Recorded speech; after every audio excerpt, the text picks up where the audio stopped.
নকৰে তেনেহ'লে তাৰ কথা বেয়াই আছে। আমি কি ব্যৱস্থা ল'ম, আমি দল সংগঠনেৰ ব্যৱস্থা ল'ম। ইউপিপিএলৰ স্থানীয় নেতাৰ জাতি বিৰোধী মন্তব্য ডাঙৰ খাই উঠিল কোচ ৰাজবংশী আৰু বাঙালী সংগঠন। তেওঁৰ এই মন্তব্যৰ বাবে ফল ভুগিব লাগিব ইউপিপিএল দলে।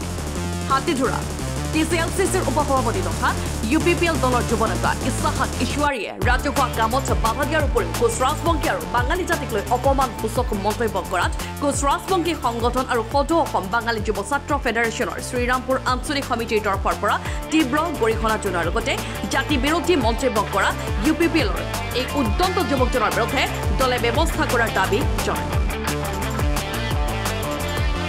সংগঠনদ্বয়ে কৰা অভিযোগ মতে কোকৰাঝাৰ জিলাৰ গোসাইগাঁও মহকুমাৰ অসম বংগ সীমান্তৰ ৩ নং শ্ৰীৰামপুৰ সমষ্টিৰ শ্ৰীৰামপুৰ স্থিত অনুকূল ঠাকুৰ মন্দিৰত যোৱাৰ বাবে এখন পথ নিৰ্মাণৰ কাম প্ৰায় ৬ মাহ পূৰ্বে শ্ৰীৰামপুৰ VCDCৰ অধীনত আৰম্ভ কৰা হয়। পথত মাটি পেলাই কাম আৰম্ভ কৰাৰ লগে লগে এই কাম বন্ধ কৰাৰ বাবে ইছাহাক ইছৱাৰীয়ে নিৰ্দেশ দিয়াত কামটো ইমান দিন ধৰি অৰ্ধ নিৰ্মিত হৈ পৰি আছে। ইয়াকে লৈ ৰাইজৰ মাজত ক্ষোভ পুঞ্জীবিত হৈ থকাৰ পাছত পুনৰ শ্ৰীৰামপুৰত নিৰ্মীয়মান চিকিৎসালয়ৰ সন্মুখৰ ভাগত শ্ৰীৰামপুৰ VCDCৰ উদ্যোগত মাটি পেলাই সমান কৰাৰ কাম চলি থকাৰ সময়তেই পুনৰ ইছাহাক ইছৱাৰী উক্ত কামৰ চোৱা-চিতা কৰাৰ দায়িত্বত থকা শ্ৰীৰামপুৰ VCDCৰ বিজেপিৰ সদস্য ধনীৰাম বৰ্মনক জাত পাত তুলি গালি গালাজ কৰে। চাউতাল কলনীত ৰাজবংশীৰ বাঙালীৰ কোনো অধিকাৰ নাই, তহঁতে ইয়াত কোনেও কাম কৰিব নোৱাৰে।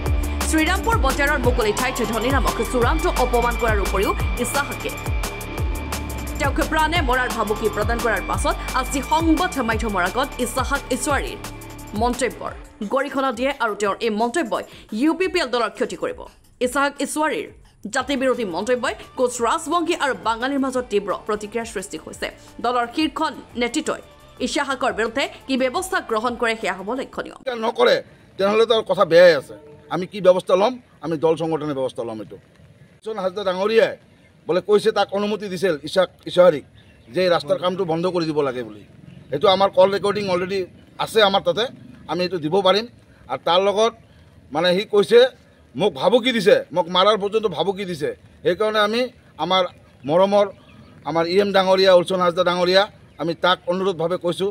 আমাৰ তাৰ লগত আমাৰ BTRৰ চিফ মহোদয় আমাৰ কি কয় প্ৰমোদ বড়ো ছাৰ, আমি আপোনালোকক অনুৰোধ কৰি কৈছোঁ যদি এইটোৰ কোনো উচিত ব্যৱস্থা নলয়, আজি আমি ইয়াত আমাৰ আক্ৰাসুৰ ফালৰ পৰা আমাৰ বাঙালী ফেডাৰেশ্যনৰ পৰা আমি ইয়াত একগোট হৈছোঁ।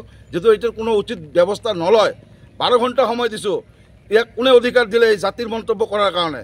বাঙালী বংশীৰ মন্তব্য বেয়াকৈ মন্তব্য কৰিছে, এইটো কোনে অধিকাৰ দিলে? সেইটো যদি উচিত কোনো ব্যৱস্থা দলে যদি নলয়, তেনেহ'লে আগন্তুক দিনত আমি পদঅবরোধ করে লই বাধ্য হম। এবং আমাদের প্রমোদ বড়ো চিফ ওনাকেও বলবো যে ওনারা জানি এই ইশারির বিরুদ্ধে কোনো ধরনের স্টেপ যাতে নেয়, শক্ত স্টেপ নেয়, তার জন্য আমি অনুরোধ করব। নহলে আগন্তুক দিনে আমাদের এই শ্রীরামপুর বেঙ্গলি এবং রাজবংশী কি করতে পারে সেটা আমরা ইলেকশনে তারা রেজাল্ট পাই যাবে। ঠিক আছে, এই বলে আমার মন। তো তেখেতক আমি 12 ঘণ্টাৰ ভিতৰত ক্ষমা খুজিবলৈ আহ্বান জনাইছোঁ। যদি নকৰে তেনেহ'লে আমি পিছত মানে এইটো বিৰাট এটা আন্দোলন কৰিবলৈ বাধ্য হ'ম। ইউপিপিএল দলৰ TCLCCৰ ভাইচ চেয়াৰমেন ইছাহাক ইছৱাৰীয়ে যিটো মন্তব্য কৰিছে, এই মন্তব্যত আমি সদৌ অসম বাঙালী যুৱ ছাত্ৰ ফেডাৰেশ্যন আৰু আক্ৰাসুৰ ফালৰ পৰা গৰিহণা জনাইছোঁ। আৰু তেখেতৰ এই কুকৰ্মৰ কাৰণে যাতে সদৌ অসম বাঙালী যুৱ ছাত্ৰ ফেডাৰেশ্যন আৰু আক্ৰাসুৰ ওচৰত ক্ষমা বিচাৰে। আৰু যদি নহয়, আগন্তুক দিনত ইলেকশ্যন আহি আছে, তাত মই ভাবোঁ যে ইউপিপিএল দলৰ বিৰাট এটা ক্ষতি হ'ব পাৰে। তো আমি ডাঙৰীয়া উইলছন হাজদা ডাঙৰীয়াক সদৌ আবেদন জনাইছোঁ তেখেত যাতে এইটো বিহিত ব্যৱস্থা লয়, অন্যথা হয়তো বেয়া হ'ব পাৰে পৰিণাম।